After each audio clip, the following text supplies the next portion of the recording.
नमस्कार साथियों। अभी मैं आपको जो बताने वाला हूँ ये बहुत ही इम्पोर्टेंट चीज़ है। अभी अगर आप केवीएस का एग्ज़ाम देने जा रहे हैं तो आपके लिए मील का पत्थर सिद्ध होगा। इसमें से 2 या 3 क्वेश्चंस ज़रूर आएंगे, इसलिए आप इसकी प्रैक्टिस अच्छे से कर लीजिए। हमारे चैनल पे आपको केवीएस से संबंधित जो इम्पोर्टेंट वीडियोज़ हैं वो सब मिल जाएंगी। पीजीटी हिंदी की तैयारी कर रहे हैं अगर आप, तो आपको बहुत सुविधा होगी। आप हमारे चैनल को सब्सक्राइब कर लें, ये आपके लिए बहुत बेनिफिशियल होगा। ठीक है। और जानते हैं इस वीडियो में मैंने आपके लिए क्या रखा है। इसमें ना जो आरोह भाग 1 हमें इस बार लगी हुई है, तो इसमें जो मुख्य मुख्य हमारे सिलेबस में लगी हुई कहानियाँ हैं या हम कहें जो पाठ हैं, वो पाठ जो है वो किस विधा में है, इससे संबंधित कोई प्रश्न आपसे पूछा जा सकता है। तो हो सकता है आपने पढ़ा भी हो, लेकिन आपको यहाँ क्विक रिवीजन के लिए ये चीज़ बहुत ज़रूरी है कि आप इस वीडियो को देख लें और बार बार देखें, ताकि आप अगर आपने याद किया भी है तो भी आपका जो है फिर से एक बार से रिपीट हो जाएगा। ठीक है। इस वीडियो के साथ में मैं एक दूसरी चीज़ भी आपको बताऊंगा कि कौन से जो कवि हैं या लेखक हैं उन्होंने उपन्यास लिखे हुए हैं और कौन से उपन्यास का जो वर्णन है हमारे सिलेबस में हो रखा है, हमारे इन कहानियों के बीच में बताया हुआ है, वो भी मैं आपको बताऊंगा। तो अभी के लिए आप इतना जान लीजिए कि इन कहानियाँ जो कविताएं हैं ये कहाँ से ली गई हैं और ये किस विधा में है। जैसे प्रेमचंद की जो पहला पाठ है नमक का दरोगा, ये क्या है? कहानी है। क्या है ये? कहानी। अगर आपसे पूछा जाए नमक का दरोगा प्रेमचंद जी की किस विधा के अंतर्गत लिया गया है, तो आप कहेंगे कहानी के अंतर्गत। ठीक है, सिंपल सी बात है। उसी तरह से कृष्णा सोबती का जो मियाँ नसीरुद्दीन है, ये किस विधा से लिया गया है? ये है शब्द चित्र। ठीक है, ये क्या है? शब्द चित्र। शब्द चित्र से संकलित है। तो ये सब चीज़ें मैं आपको कहाँ से बता रहा हूँ? आरोह भाग 1 में जो पुस्तक है ना हमारी, उस पुस्तक में से आपको मैं बता रहा हूँ, वहाँ से देखा हुआ है और ये बिल्कुल ऑथेंटिक है। ठीक है। मैं आपको एक बात बताना चाहूँगा कि आप भले ही यूट्यूब से तैयारी कर रहे हो, कहीं से भी आप तैयारी कर रहे हो, एक बार जो आपको मूल पुस्तक है ना उसको पढ़ना बहुत ज़रूरी है। अगर आप नहीं पढ़ पाते हैं तो हमारे इस चैनल पे मूल पुस्तक से ही बनाई हुई वीडियो हैं जो शब्दशः अक्षरशः आपको पढ़ने को सुनने को मिल जाएंगी, आप उन्हें ज़रूर देख लें। ठीक है। तो कृष्णा सोबती जो है वो मियाँ नसीरुद्दीन नाम का एक शब्द चित्र लिख रही हैं हमारी इस बुक में आरोह भाग 1 में। ठीक है, ये एक शब्द चित्र है। तो अगर हम बात करें तीसरे पाठ की, तो सत्यजीत राय इसके लेखक हैं और अपू के साथ 2.5 साल, अपू के साथ 2.5 साल, ये उन्होंने संस्मरण लिखा हुआ है। क्या है ये? एक संस्मरण है, संस्मरण। ठीक है, संस्मरण क्या होता है? याद की हुई एक कहानी। तो अपू के साथ 2.5 साल, उन्होंने ये एक संस्मरण है। पाथेर पंचाली नाम की मूवी बना रहे थे, तो उस समय जो अपू के साथ जो 2.5 साल उन्होंने बिताए, उसी के विषय में एक संस्मरण उन्होंने लिखा हुआ है। ठीक है, सत्यजीत राय, अपू के साथ 2.5 साल एक संस्मरण है। ठीक है। तो अब उसी तरह से बालमुकुंद गुप्त जी जो हैं एक लेखक हैं और इन्होंने विदाई संभाषण लिखा है, जो कि एक व्यंग्य कृति है। ये क्या है? एक व्यंग्य कृति, लॉर्ड कर्जन के ऊपर लिखी गई एक व्यंग्य कृति है। तो विदाई संभाषण जो है वो बालमुकुंद गुप्त जी ने लिखा हुआ और ये व्यंग्य कृति है उनकी। ठीक है। उसके बाद हम पाठ संख्या 5 की बात करें तो शेखर जोशी जी के द्वारा लिखा हुआ है गलता लोहा, और ये कहानी विधा है। शेखर जोशी जी ने जो गलता लोहा लिखा हुआ है, ये क्या है? कहानी है ये। तो उसी तरह से अगर हम बात करें मन्नू भंडारी जी के द्वारा लिखा हुआ एक रजनी नामक एक गद्य भाग है, ये एक पटकथा है। ये क्या है? एक पटकथा। पटकथा जिसको हम लोग धारावाहिक भी कहते हैं, ये वो पटकथा है। ठीक है। वसुदेव चटर्जी जो हैं उन्होंने दूरदर्शन के ऊपर इसको चलाया भी था, रजनी नामक एक पटकथा को, धारावाहिक को।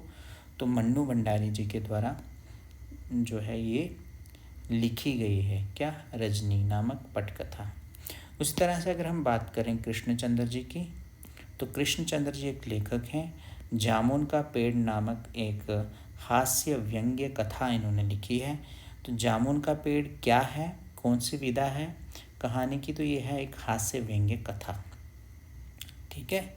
उसी तरह से जवाहरलाल नेहरू जी ने भारत माता लिखा हुआ पाठ, और भारत माता जो पाठ है वो हिंदुस्तान की कहानी का 5वां अध्याय है, ये आप याद रखिएगा। हिंदुस्तान की कहानी का ये 5वां अध्याय है, जवाहरलाल नेहरू जी के द्वारा लिखा हुआ। अब अगर हम बात करें पॉइंट सेक्शन की, मतलब पद्य भाग की, तो पद्य भाग में कबीर जी के द्वारा लिखा हुआ है, हम तो एक एक करी जाना, संतो देखत जग बोराना नाम के दो, एक तो ये वाला पद्यांश है और एक ये वाला पद्यांश है। तो आपको मैं बता दूं, ये जयदेव और वासुदेव सिंह द्वारा संकलित संपादित कबीर भांगमय खंड 2 से संकलित हैं ये दोनों। ठीक है, ये आप याद रखिएगा, जयदेव सिंह और वासुदेव सिंह द्वारा संकलित संपादित कबीर भांगमय खंड 2 उससे लिया गया है। पता लग गया। अब उसी तरह से जो पाठ संख्या है हमारा 10 मीरा जी के द्वारा लिखा गया है।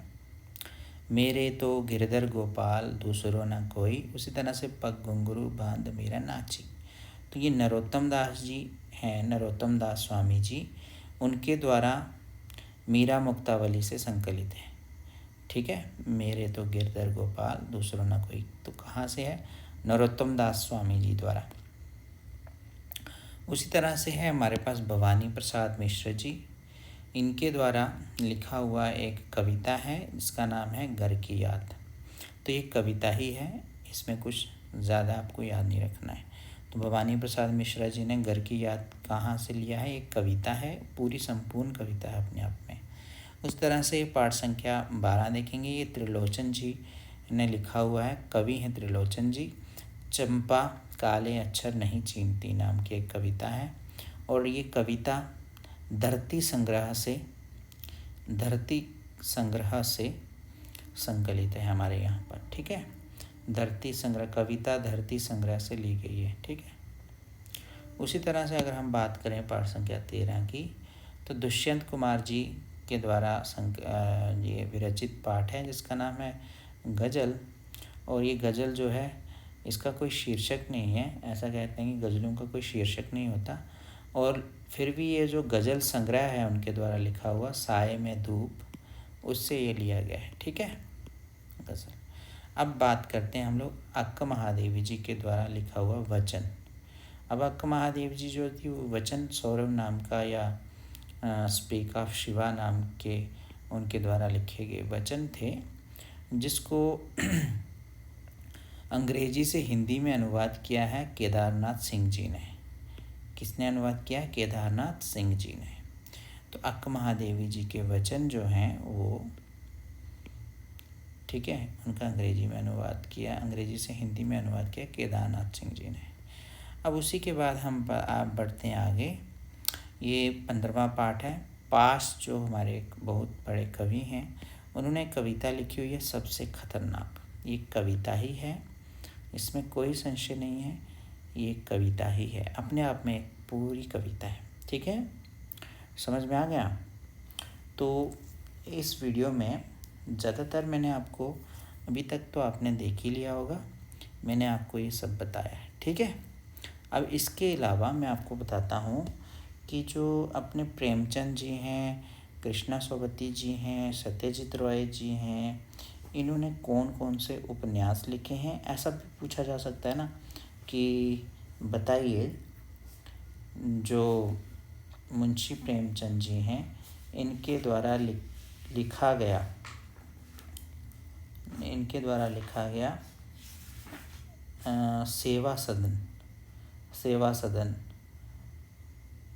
सेवा सदन हिंदी की कौन सी विधा है। तो आप क्या बताएंगे वहाँ पर, क्या है सेवा सदन, क्या है सेवा सदन, पता आपको क्या है सेवा सदन? तो सेवा सदन मित्रों एक क्या है, उपन्यास है। क्या है, उपन्यास। तो इसी तरह से इनके द्वारा जो लिखे हुए उपन्यास हैं वो अगर आपको पता चल जाएंगे तो आपको समझ में आ जाएगा। तो उसी तरह से कृष्णा सोबती जी ने भी कुछ उपन्यास लिखे हुए हैं। तो मैं जो अगली वीडियो आपके लिए लेके आ रहा हूँ वो भी हैंड रिटन ही होगी। उसमें मैं आपको बताने वाला हूँ कि प्रेमचंद जी ने कौन सा उपन्यास लिखा है, ठीक है, और कृष्णा सोबती जी ने कौन सा लिखा है। तो जुड़े रहिए हमारे साथ। कमेंट बॉक्स में अगर आपने कुछ पूछना है तो पूछ लीजिए, वीडियो को लाइक कीजिए। और एक बार फिर से कहना चाहूँगा, जो ओरिजिनल बुक है उसको आप ज़रूर देखें, तभी आपको सफलता मिलेगी। जुड़े रहिए हमारे साथ और देखते रहिए संस्कृति संस्कृत सरिता। धन्यवाद आप सभी का।